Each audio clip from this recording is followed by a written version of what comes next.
Hey everybody, it's I Want to Be Retro. Today we're going to take a look at what's new and improved in the VirtualBox 7 beta release. To download VirtualBox 7, open a web browser and navigate to the VirtualBox downloads directory listing. Then scroll to the bottom and find the latest 7.0 beta release. Inside the VirtualBox 7 beta folder, click on the download for the target host machine, then download the VirtualBox extension pack as well.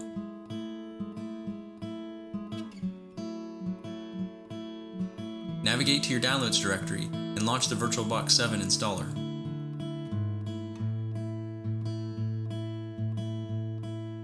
Click through the installer accepting all the defaults until you get to the installation is complete screen.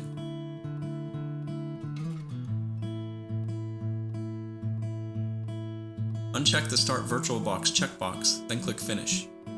Back in your downloads directory, execute the extension pack installer, which will launch VirtualBox. Click the Install button to continue with the installation, then scroll to the bottom of the license agreement and click I agree. The first major improvement, if you didn't already notice, is they've included a dark mode. You can change the color theme inside Preferences and Interface.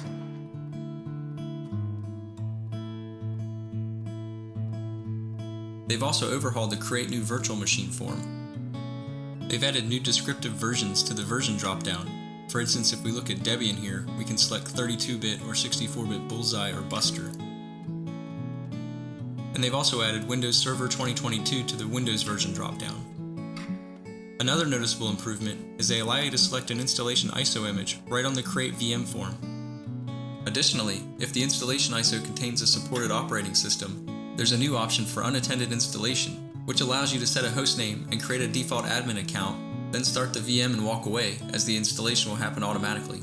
You can opt out of this behavior by checking the Skip Unattended Installation box on the Create Virtual Machine form. Here we can see the unattended guest OS install setup, where you enter the username, password, hostname, and domain name.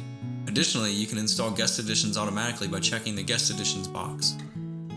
I'm going to complete the form and kick off an unattended guest OS install of Debian and let it run in the background while we continue to look at the changes to the VirtualBox Manager interface.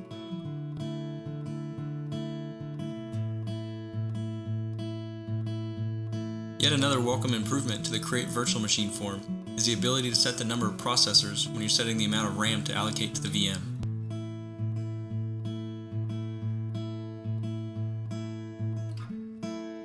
Another major improvement to the VirtualBox Manager interface is the addition of an activity overview.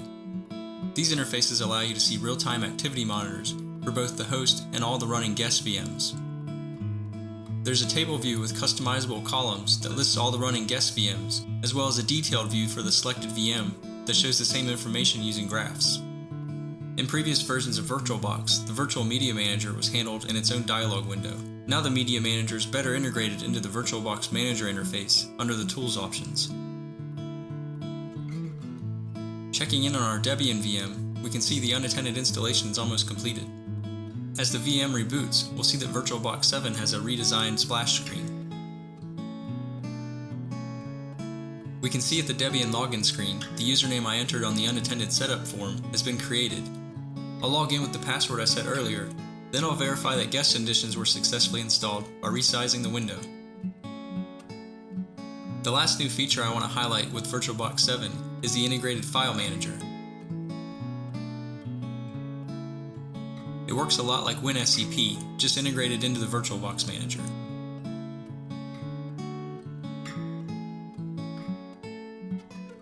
At the lower right of the screen, you log in with a username and password to make a connection from the host into the guest. Once the connection has been established, you can copy files between the host and guest right from this interface. As a test, I'll copy the VirtualBox installation files from the host into the downloads directory on the guest. There appear to be some bugs with the file manager functionality in the beta, but hopefully they get that all ironed out before the official release. These are just a few changes that I've noticed in my time with the VirtualBox 7 beta. A full list of the official changes can be found in the user manual, linked in the video description.